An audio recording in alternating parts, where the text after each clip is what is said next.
సరస్వతి స్వాముల వారి దివ్య చరణారవిందములకు ప్రణమిల్లుతూ పరిపూర్ణ పరబ్రహ్మస్వరూపులకు ప్రియాత్మ బంధువులారా, ఓ మనం ప్రశ్నోత్తరిలో ఉన్నాం. ప్రశ్నోత్తరిలో 13వ శ్లోకం చాలా బాగుంటుంది, చూద్దాం.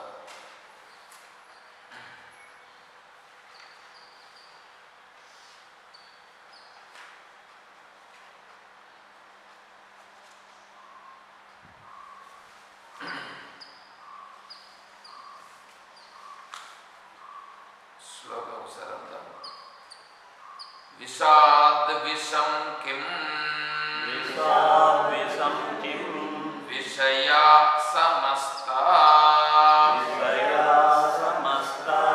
దుఃఖీ సదా కో దుఃఖీ సదా కో విషయానురాగీ ధన్యోస్తి కో యస్తు పరోపకారీ కః పూజనీయః శివతత్వనిష్ఠః.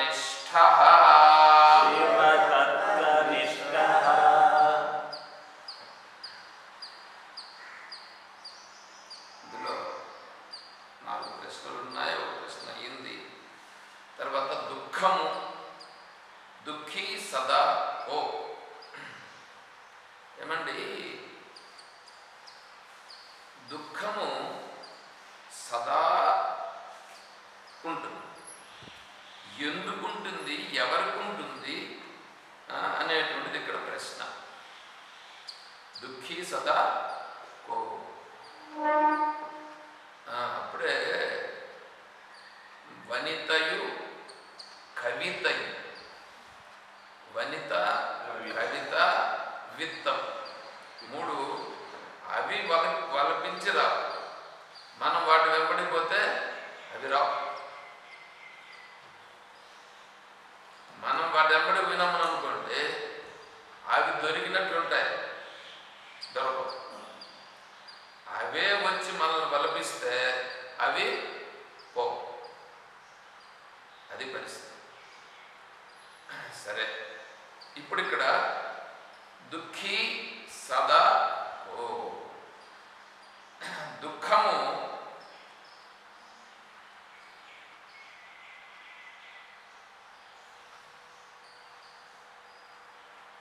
దుఃఖం అనేటువంటిది సదా, ఎల్లప్పుడూ ఉండేది. దుఃఖం అనేటువంటిది ఎప్పుడు ఎవరికి ఉంటుంది? ఏమండి, మీకు ఎప్పుడు దుఃఖం ఉందా? పోయిన దుఃఖం లేదా? దుఃఖం ఉందా?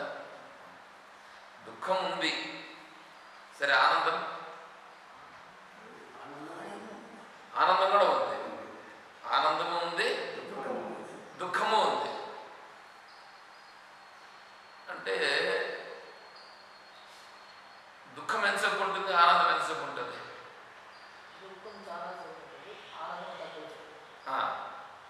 సరే, ఇప్పుడు దుఃఖం చాలాసేపు ఉంటుంది, ఎక్కువ ఉంది. ఆనందం తక్కువగా. నేను ఒకటి అడుగుతాను, దుఃఖం వచ్చింది కదా మీకు, ఆ దుఃఖాన్ని ఎవరిచ్చారు?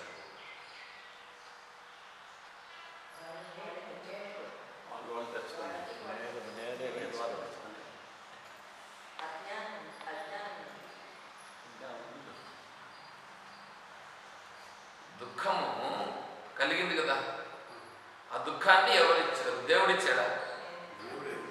దేవుడు ఇవ్వలేదా? ఓకే, సరే. ఆనందం వచ్చింది కదా మీకు, ఆనందాన్ని ఎవరిచ్చారు?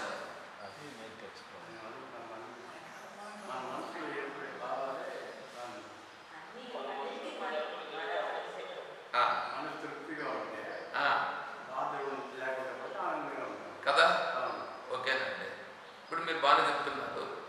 ఇప్పుడు ఇంకొక ప్రశ్న అడుగుతారు. మీరు దేవుణ్ణి ఎందుకు ప్రార్థిస్తున్నారు? నేను బాగుండాలి, నాకు సత్తు కావాలి.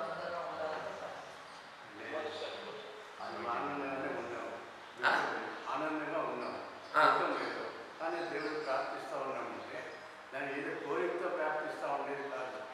ఉమ్మడికి పని నాకు జ్ఞానాన్ని ప్రవాహించు స్వామి, మేము ముందుకు పోయేదానికి నీ అనుమతి కావాలా అని అనుకోవాలి. కానీ ఎందుకు అంటే అది స్వాస్థ్యం అనేది లేదు అక్కడ.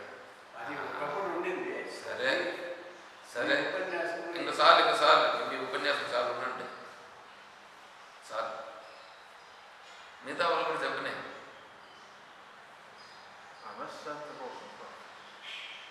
మనశ్శాంతి అనేది మనశ్శాంతి దేవుడు ఇచ్చేదా? కావాలని కోరుకుంటాను.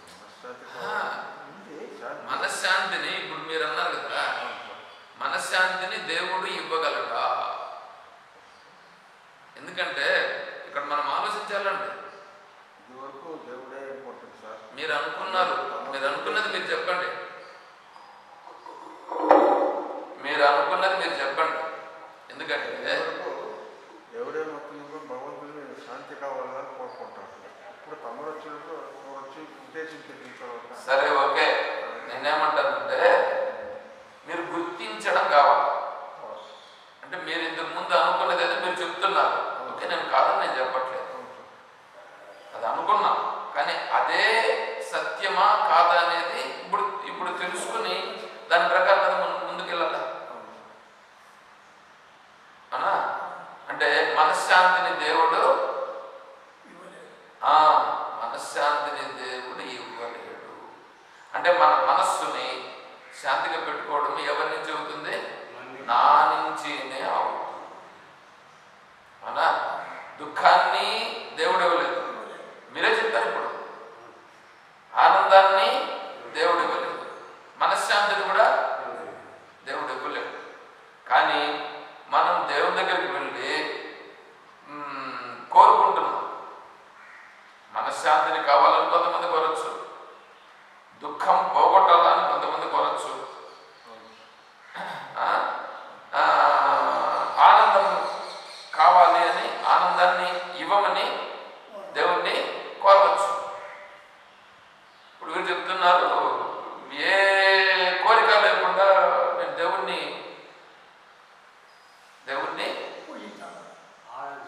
ఆరాధిస్తాడట. ఏ కోరిక లేనప్పుడు దేవుణ్ణి ఆరాధిస్తావు? ఎందుకు ఆరాధిస్తావు?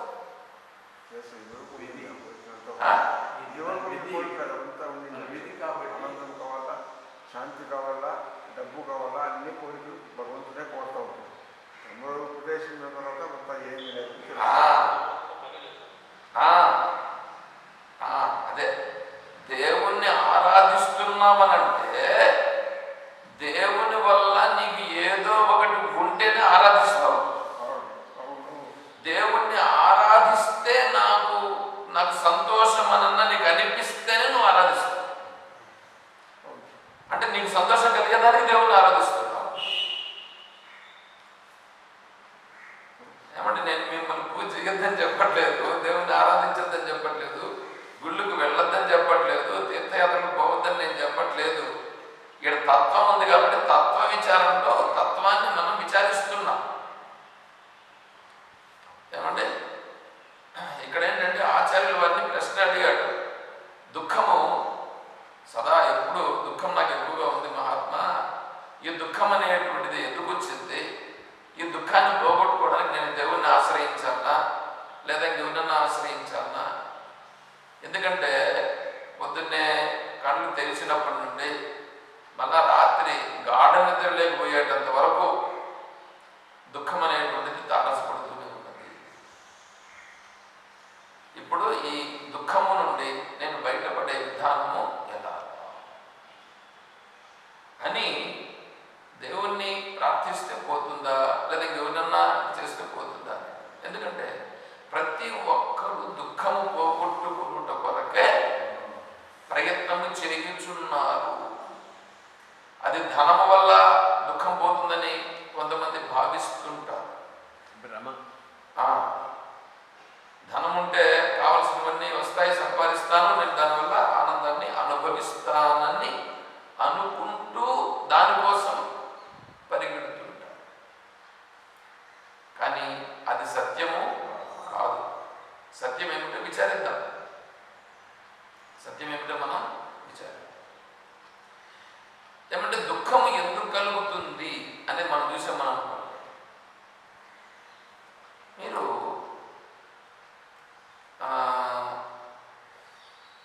ఈ శరీరం ఉంది కదా, ఈ శరీరం ఉంది. ఈ శరీరముతో కొన్ని రకాలైన దుఃఖాలు అనుభవిస్తారు. ఏమిటి ఈ శరీరంతో కొన్ని రకాల దుఃఖాలు? రోగాలు. ఈ రోగ బాధ ఉందే, ఈ రోగ బాధ మనిషిని ఇబ్బంది పెడుతుంది, కుంగదీస్తుంది. అవునా? ఏదైనా సరే రోగం.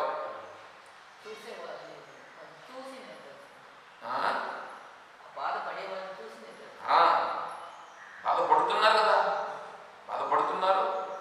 మనకు కూడా అప్పుడప్పుడు బాధపడి వచ్చి ఉంటుంది. ఎప్పుడన్నా ఒకసారి వస్తుంది, రాకుండా పూర్తిగా పోదు. కాబట్టి శారీరకంగా రోగం వచ్చి దుఃఖము కలుగుతుంది. అవునా? శారీరకంగా దుఃఖం కలగడము ఇదొకటి అనుభవిస్తుంది. అంతేకాకుండా మన చుట్టుపక్కల ఉండేటువంటి వాళ్ళు కూడా మనలను ఇబ్బంది పెట్టి దుఃఖాన్ని కలిగిస్తారు. అవునా? మళ్ళీ విషయాలు ఉన్నాయే, విషయాలు కూడా బాధిస్తాయి. విషయాలు ఏమిటి? కారు ఉందంటే అంతెందుకంటే నెట్వర్క్ మనం అంతా కరెక్ట్గా అన్ని ఏదో వాళ్ళకు కావాల్సిన డబ్బులు ఫీజులు అంతా కట్టారు. వాళ్ళు ఏదో నెట్వర్క్ ఇచ్చారు. అయినా నెట్వర్క్ ఏమవుతుంది? ఒక్కొక్కసారి పని చేయదని అనుకోండి, వాళ్ళకు ఫోన్ చేస్తాం, అయ్యా నెట్వర్క్ రాలేదు అని ఫోన్ చేస్తే వాళ్ళు ఫోన్ లిఫ్ట్ చేసి, అయ్యా నెట్వర్క్ ఇప్పుడు ప్రాబ్లం ఉంది, మేము ఏదో రెక్టిఫై చేస్తున్నాం అనన్నా చెప్పాలిగా. చెప్పాలవుతా అంటే అసలు ఫోన్ లిఫ్ట్ చేయరు. వాళ్ళు ఏమంటారు తెలిసిన, మళ్ళా రెడీ చేసిన తర్వాత మరుసటి రోజు ఫోన్ చేస్తే అప్పుడు లిఫ్ట్ చేస్తారు. సార్ కొద్దిగా ప్రాబ్లం అయింది నిజమే, ఇంకా మీకు ప్రాబ్లం రాదని చెప్తారు. ఎందుకంటే ఇప్పుడు వర్క్ చేసేటప్పుడు ఇంకా నేను మళ్ళీ నాకే అంటే చూడండి ఎట్లా ఉంటుంది. ఇప్పుడు ఆ విషయాలు మనల్ని ఇబ్బంది పెట్టినాయి కదా, ఆ సమయంలో ఆ నెట్వర్క్ వస్తుందని మనం అనుకుంటాం. నెట్వర్క్ పనిచేస్తూ ఉంటుందని మనం అనుకుంటాం, కానీ అక్కడ పని చేయనప్పుడు అది పని చేయలేదండి నన్ను చెప్తే మనం వేరే దాన్నన్నా ఏదో ఒకటి దానికి సబ్స్టిట్యూట్ చేసుకుంటాం. కానీ ఇక్కడ ఈ కనెక్షన్ ఉంది, సక్రమంగా ఇవ్వాలని 2 రోజులు ఫోన్ చేశాను ఆయనకి. రాత్రి వచ్చాడు, రాత్రి 8:30కు వచ్చాడు. 8:30కు వచ్చి దాన్ని చూసి మళ్ళీ చేసుకున్నాడు. అంటే ఫోన్ చేసినప్పుడు ఇప్పుడు చూడండి కరెక్ట్గా రన్ అవుతా ఉంది. దానికి చేయాల్సింది అది వాళ్ళకు తెలిసినటువంటి జ్ఞానం. ఆ జ్ఞానం వాళ్ళకు ఉంది కాబట్టి వాళ్ళు చేయగలుగుతారు బాగా. మనకు తెలుస్తుంది అదే తెలియదు, వాళ్ళు రాదు చేయరు. అప్పుడేమైంది? విషయాలు బాధించినాయా లేదా? దుఃఖమైందా లేదా? అంటే విషయముల నుండి మన చుట్టుపక్కల ఉండేటువంటి విషయం. కారు తీసుకొని షెడ్లో ఇస్తారు, మరి సక్రంగా చేసి ఇవ్వాలి కదా, చెప్పిండే ఆయనకి. ఇప్పుడు ఒకవేళ చేసి ఇచ్చిన 10,000 అవుతుందని అనుకుంటే 45,000 చేస్తారు. చూడండి ఎట్లా ఉంటుంది. ఇదంతా కూడా దుఃఖం.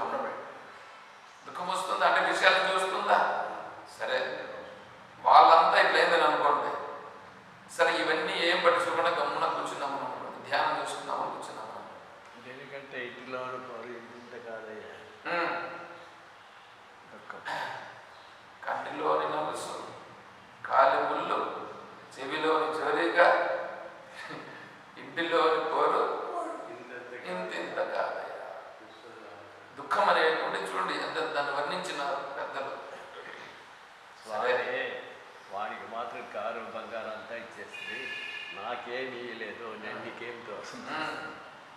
అంతే కదా. కాబట్టి ఇంటిలో ఉండేటువంటిది ఈ బోధ. నిన్న చెప్పుకున్నాం స్వర్గం. ఇంట్లో అందరూ బాగానే ఉంటే అదే స్వర్గం. సరే, ఇప్పుడు దుఃఖం గురించి కదా మనం విచారం. నిన్న కూడా దుఃఖం గురించే, దుఃఖంలో భాగంగా దాన్ని తీసుకుని వచ్చినాం. సరే, ఇప్పుడు మనసులో పని ఏమొద్దనైనా ప్రశాంతంగా కొంచెం ధ్యానం తీసుకుందామని కూర్చున్నాం. ఏం పట్టించుకోవట్లేదండి. ఏమంటే ఆ మనసు నిలచ్చు కదా. ఇప్పుడు ఏమన్నా మనం ఏమన్నా అంటున్నామా, ఏమన్నా చేస్తున్నామా? ఏం చేయట్లేదు. దేవస్థానానికి వచ్చినాము, దేవస్థానంలో దేవుని ముందర కూర్చున్నాము. దేవుని ముందర కూర్చొని పరమాత్మ నేను హాయిగా శాంతంగా ఉన్నట్లుగా నన్ను చేయబోయాను కోరి కొంచెంసేపు ధ్యానం చేద్దామని కూర్చున్నాను. నిలచ్చు కదా మనసు. నిలిచినట్లుగా ఉంటుంది, నిలిచినట్లుగా ఉంటుంది. నిలవ ఏంటేంటో గుర్తులు వచ్చేస్తుంటాయి. ఏంటేంటో వస్తాయండి గుర్తులు. నేను వాడికి అన్నీ కూడా తీసుకోవాలని చెప్పినాను కదా. వాడు అన్నీ తీసుకున్నాడు. వాడు భాగం ఎక్కువ కూడా పోయింది వాడికి. అయినా మళ్ళా వాడు వచ్చిన మీద ఈడ అనంతములు ముగ్గురు అనంతములు. తమ్ముడు ఉన్నాడు, 2 తమ్ముళ్ళు ఎడుండారు. పెద్దోడు ఇక్కడ లేడు. చిన్నోడిని పెద్ద ఆయన నెంబర్ అడిగినాం, ఫోన్ నెంబర్ అంటే ఆ పెద్ద ఆయన ఏమవుతాడు, మా పెద్ద నాయన అన్నాడు.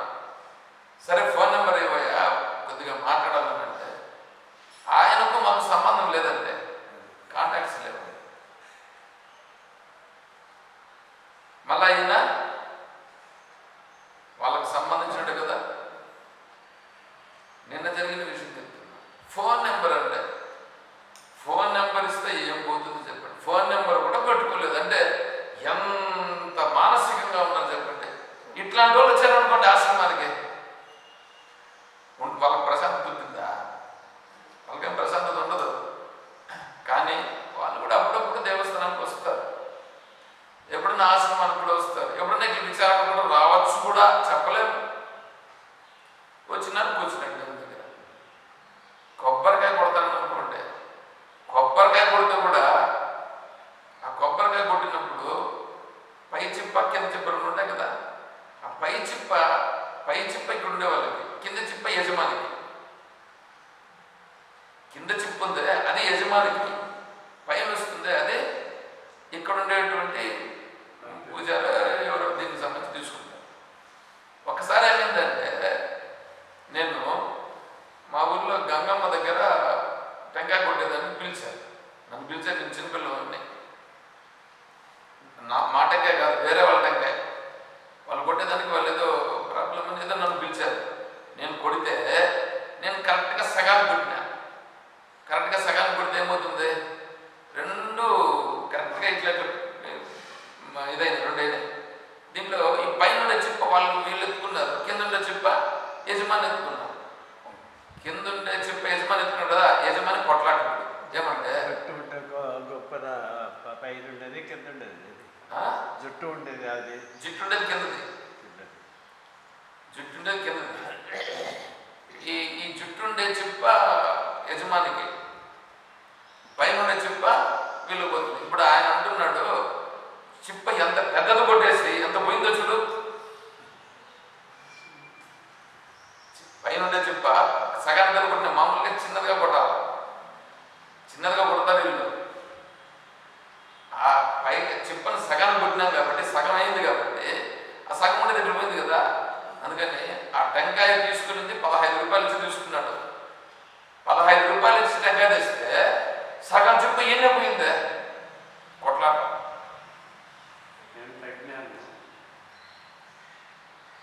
ఇది ఇట్లాంటి లేవనుకుంటున్నారా మీరు? మా ఊర్లో జరిగిన విషయం, నేను నా చిన్నప్పుడు జరిగిన విషయం చెప్తున్నా, ఇప్పటికీ కూడా ఉంది. దండి అనుకుంటారు, పెద్దది నాకే లేదు, చదివించింది మస్తుగా ఉంది ఇది. అంటే ఇట్లాంటి వాళ్ళు కొంచెం దేవుని ప్రార్థన చేస్తాం. మనస్సు పిలుస్తుందా? వాళ్ళకైతే వద్దు, వాళ్ళని ఊరికే సింపుల్గా చెప్తున్నాం. మన కథ కూడా చూసుకోవాలి. అప్పుడప్పుడు నిలిచినట్లుగా ఉండి మనల్ని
ఉంటాడో నా వల్ల, ఏ దేవుడు ఉంటాడు, వీడి ఎక్కడ తిరుగుతూ ఉంటాడు.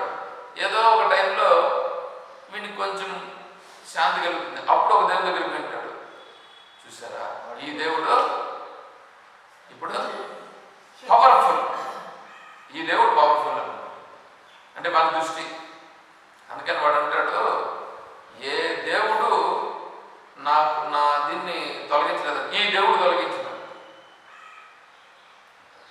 చూడండి, ఆ దేవుడు తొలగించినాడు. నీ మనస్సు ఆ సమయానికి ఉపశమనం చెందిందా? నీ మనస్సు ఆ సమయానికి ఉపశమనం చెందింది. అది గుర్తించడు, ఎందుకంటే వివేకం లేదు, విచారం లేదు.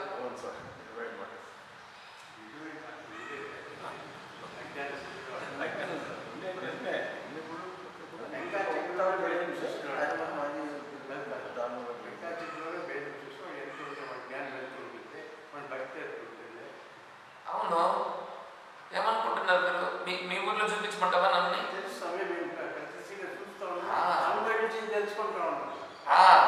అనుభవించి తెలుసుకుంటున్నాము. ఇప్పుడు మనం ఏం చేయాలంటే, ఇట్లాంటి వాటిని అన్నింటినీ పట్టించుకోవాలా పట్టించుకోకూడదా? పట్టించుకుంటే ఎంత పట్టించుకోవాలా, పట్టించుకోకపోతే ఎంత పట్టించుకోకూడదు? ఇదంతటి కోసం కదా ఇప్పుడు ఇక్కడ విచారణ. ఇక్కడ విచారణ చేస్తున్నది అందుకే. ఎందుకంటే ఇప్పుడు జీవితంలో మనం ఆనందంగా ఉండుట, జీవితంలో ఆనందంగా ఉండాలంటే ముందు దుఃఖం ఎట్లా వస్తుందో తెలుసుకుని, ఆ దుఃఖాన్ని ఎట్లా పోతుందో కూడా తెలుసుకుంటే అట్లా పోతుంది అది. అంతేగాని దానికి వేరే ఏంటంటో అన్ని చేస్తుంటే ఎట్లా పోతుంది అట్లా పోతుంది అనుకుంటే దుఃఖం పోతుందేమో అని చూస్తే అది దుఃఖం నిజంగా పోయేది. దుఃఖము మనలోనే ఉంది స్వామి, మనం పెట్టుకోవడానికి ఈ మనసునికి వచ్చేది. ఇది మా పోగొట్టు చెప్పి ఆయన పెట్టుకోవాలి. అదేనప్ప చెప్పింది ఎంతసేపు. ఆయన పోగొడతారా? ఆయన పోగొట్టేటట్లయితే అదే మన అజ్ఞానం ఎట్లుంది అని నేను చెప్తాను. అందుకే నీకు ఇప్పుడు విచారణ కూడా మనం చేస్తున్నాం. రండి.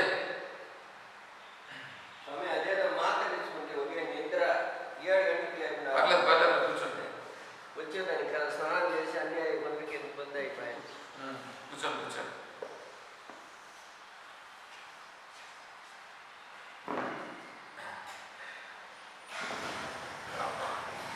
ఇప్పుడు శరీరం ఉండగా ఏమంటే ఈ విషయాలన్నింటితో సంబంధపడి మనసు వాటన్నింటిని ఆలోచిస్తూ కదా దుఃఖం వస్తుంది.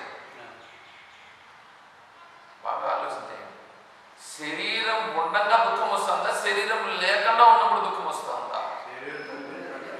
శరీరం ఉంది కాబట్టి దుఃఖం వస్తుంది. ఓకే, అంటే మనం పాయింట్లోకి వస్తున్నాం. శరీరం ఉంది ఏమంటే శరీరం ఎందుకు వచ్చింది? శరీరం ఉంటేనే కదా నీకు దుఃఖం వస్తుంది. శరీరం ఉంటే దుఃఖం వస్తుంది. ఒకవేళ శరీరం లేకుండా పోయిందని అనుకోండి, శరీరం లేకుండా పోతే దుఃఖం. శరీరం లేకుండా ఎప్పుడు పోతుంది?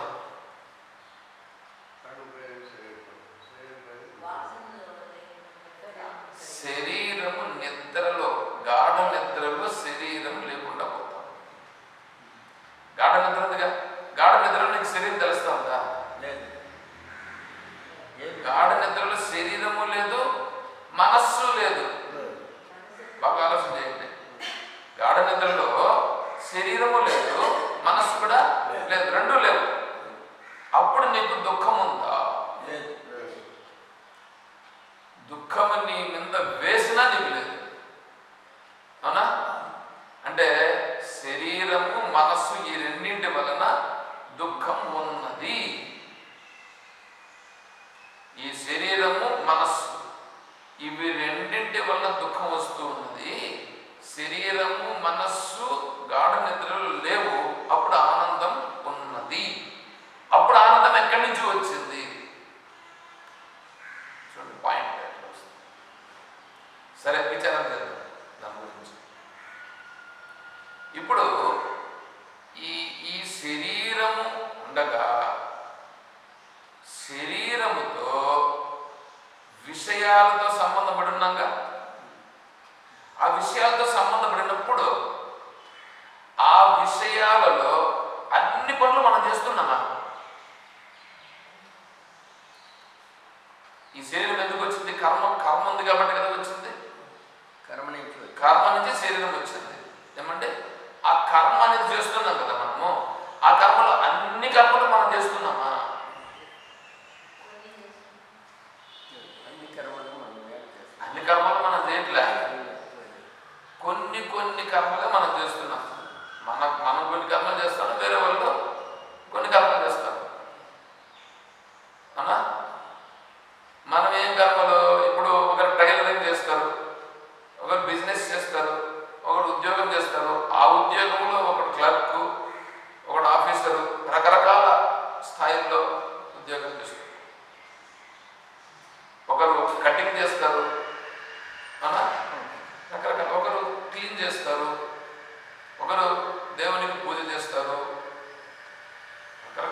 ఇవన్నీ మనమే చేస్తామా?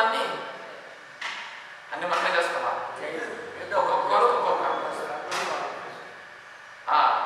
ఆ కర్మనే ఎందుకు చేస్తున్నారు చూడండి. మళ్ళా ఆ కర్మనే వాడు ఎందుకు చేస్తున్నాడు? ఆ కర్మ ఎందుకు చేయాల్సి వచ్చింది? వాడు మనము దాన్ని చేయాలని నియమించుకున్నాం కాబట్టి ఆ కర్మం చేస్తున్నాం. నువ్వు ఎందుకు నియమించుకున్నావు? ఎందుకు నీ బుద్ధిలో ఎందుకు బుద్ధిలో నీకు అదే ఎందుకు చేయాలని నిర్ణయం వచ్చింది?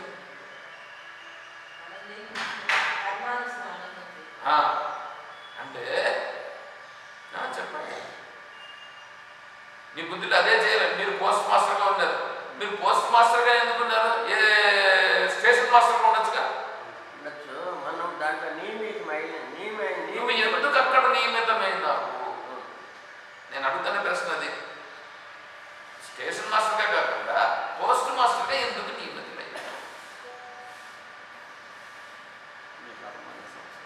మన మనసు దాంట్లో ఉంది కాబట్టి, ఆ విషయంలోనే ఉంది కాబట్టి, ఆ విషయంలోనే ఏదో ఏమి ఉన్నాము కాబట్టి. అయ్యా దానికి మొదలు నేను అడుగుతాండేది, దానికి మొదలు నీ మనసులో ఎప్పుడు వచ్చింది? నువ్వు అందులో నియమించబడిన తర్వాత వచ్చినావు. నేను అడుగుతాను, నువ్వు నియమించిన తర్వాత, నువ్వు నియమించబడేదానికి అక్కడ ప్రేరణ అయ్యేదానికి